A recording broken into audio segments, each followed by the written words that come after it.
네. 다음은 프롬프트가 싱글턴과 멀티턴으로 조금 나눠 볼 수 있겠습니다.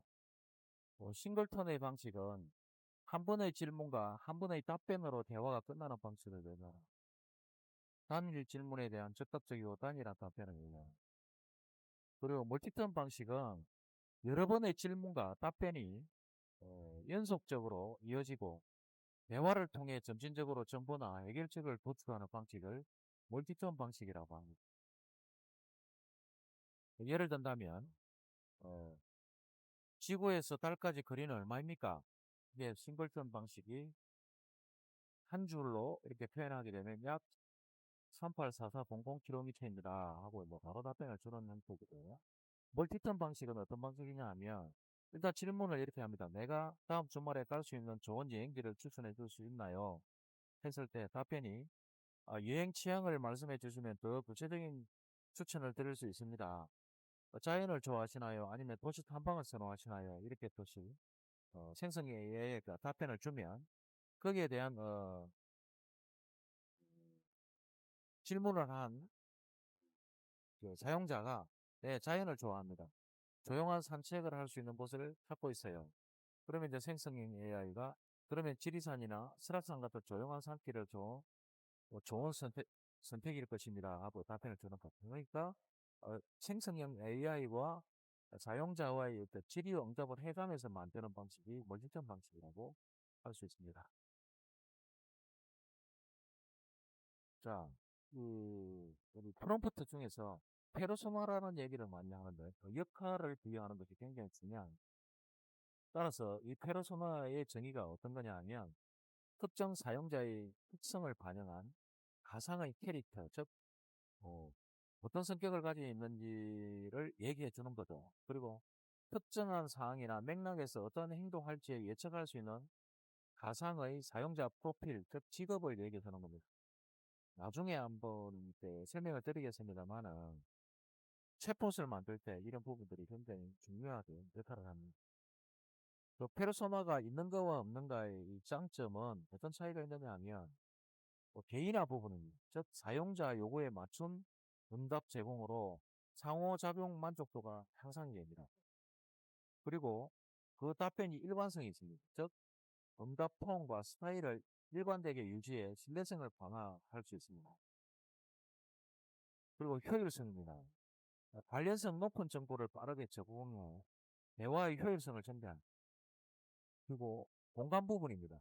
감정 상태를 고려한 반응으로 공감적 대화를 유도할 수 있습니다. 그리고 마지막으로 목표 지향입니다.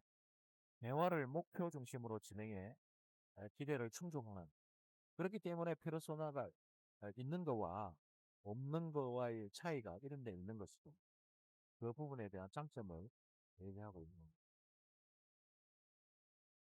페르소나의 구성 요소는 역할과 목적 워밍업, 톤 스타일 이런 부분들로 되는데 역할로 보면 AI가 어떤 역할을 수행해야 하는지를 정의하는 것이 페르소나의 구성 요소로 지금 설명드리고 있는 겁니다. 예를 들어서 당신은 기업 홍보 및 제품 홍보 마케팅 전문가야. 나의 어 그러니까 챗GPT가 어떤 역할을 하는 거에 대한 어떤 구성 요소를 설명하는 거다. 그리고 목적과 워밍업, 즉 AI가 어떤 목적을 가지고 응답해야 하는지를 설정합니다. 예를 들어서 블랙 프라이데이 제품을 홍보를 위한 조언을 제공하는 거죠. 그리고 톤과 스타일이 있습니다. AI가 응답할 때 어떤 톤과 스타일을 지정해 줍니다. 따라서 예시로 보면 응답은 친근하게 해주며 전문적인 톤으로 작성해게 이렇게 요청을 하는 거예요. 그러니까 생성형 AI의 페르소나의 어떤 구성 요소를 제공함으로써 생성형 AI가 그 역할을 대신해주는 비서 역할을 하는 그런 형태로 어, 답변을 이끌어 나간다. 자, 그럼 지금부터는 프롬프트를 만드는 방법에 대해서 같이 보면서 해보겠습니다. 지금 코믹 연극을 만드는 프롬프트 엔지니어링을 한번 해보겠습니다. 코믹 연극입니다. 즉 목표 설정 부분. 중학생을 대상으로 한 코믹 연극을 만들려고 해요. 대상하는요? 연극입니다.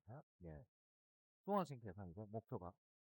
그리고 워밍업은 오늘은 중학생들이 즐길 수 있는 재미있는 코믹 연극을 만들기 위한 아이디어를 생각해 볼 거야. 그리고 역할 부여입니다. 저는 청소년 교육 전문가이자 연극 연출가예요. 배경도 집어넣습니다.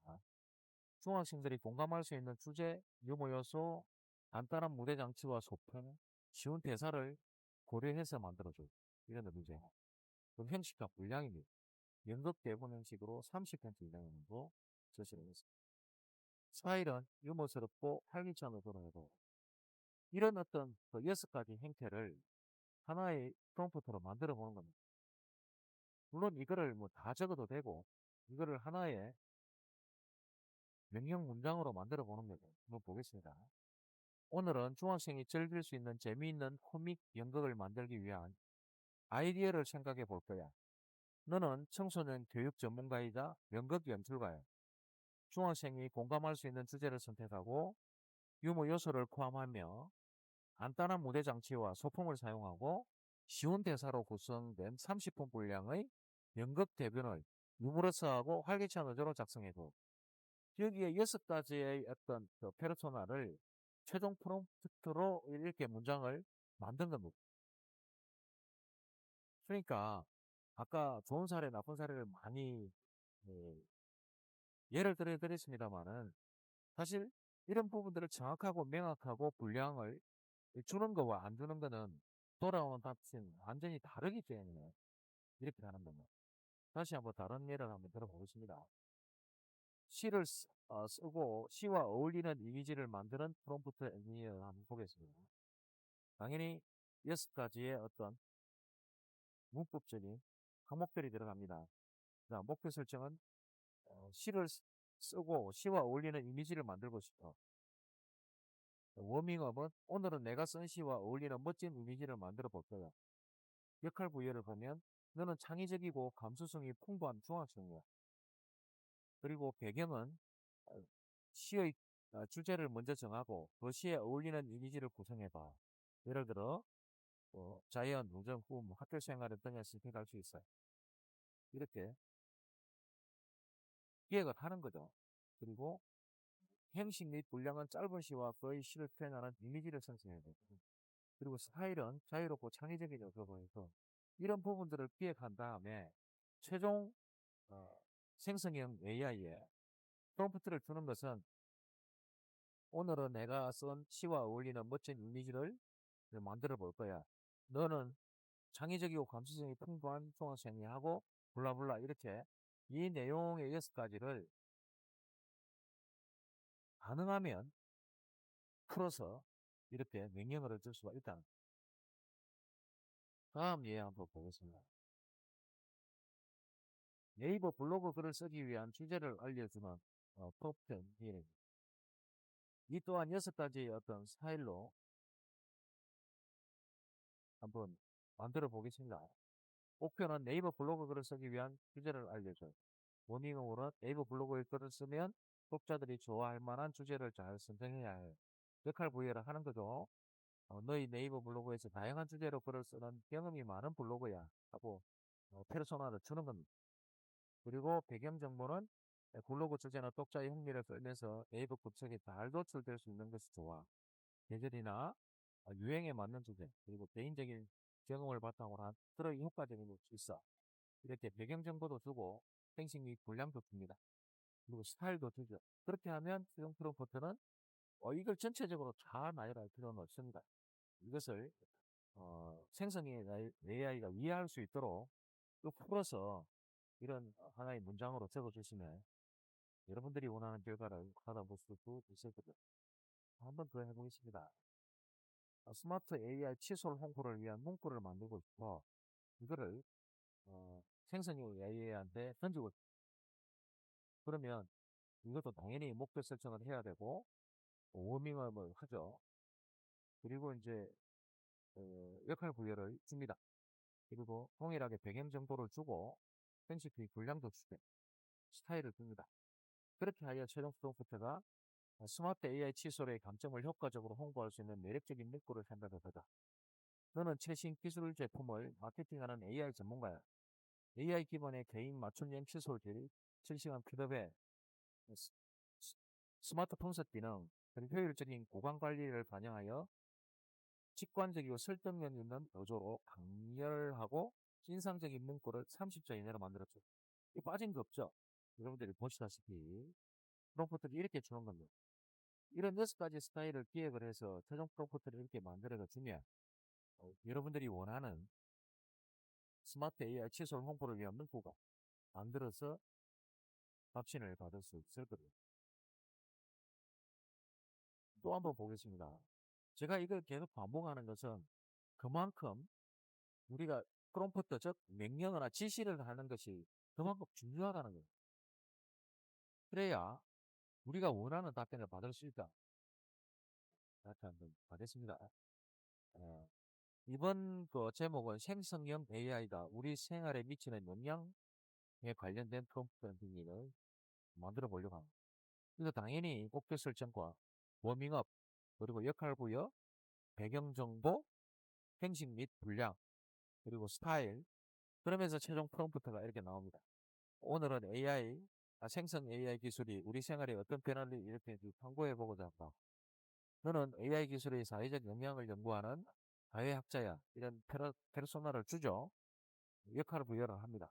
그리고 생성형 AI가 소셜미디어 콘텐츠, 자동 번역 서비스, 맞춤형 광고, 창의적 직업 작업 지원, 그리고 고객 서비스의 챗봇 등에 미치는 영향력을 학문적이고 논리적인 의도로 500단어 및 연구 보고서 형식으로 설명해줘 하고 스타일까지 제시를 합니다. 이렇게 됨으로써 어, 사용자가 원하는 답변을 받을 수가 있는 거죠. 또 한 번 해보겠습니다. SF 소설을 써줘라는 어떤 프롬프트를 가지고 프롬프트 엔지니어링을 한번 해보겠습니다. 이것도 동일하게 목표 설정을 주고 그 다음 워밍을 합니다. 그리고 이제 역할 부여도 주죠. 그리고 배경 정보도 설명해 줍니다. 그리고 형식 및 분량도 주죠. 그 스타일도 줍니다. 그래서 최종 프롬프트는 오늘은 미래 사회를 배경으로 한 SF 소설에서 볼 거야 하고 블라블라 해서 어, 형식 및 분량도 주고 스타일도 이렇게 적어주는 것이죠. 또 한번 볼까요? 네. 생성형 AI 콘텐츠와 마케팅 융합형 교육 과정을 설계해주라는 프롬프트 엔지니어를 한번 해보겠습니다. 당연히 이것도 목표 설정을 하고 워밍업을 합니다. 그리고 역할도 부여해주고 배경도 설명해줍니다. 그리고 형식과 분량도 주고 스타일을 말씀해주죠. 그러면 거기에 맞춰서 프롬프트를 쭉 이렇게 작성을 할 수 있는 겁니다. 따라서 누차 강조하지만은 이런 어떤 페르소나에 관련된 역할들을 정확하게 줌으로써 우리는 정확한 답변을 받을 수 있다.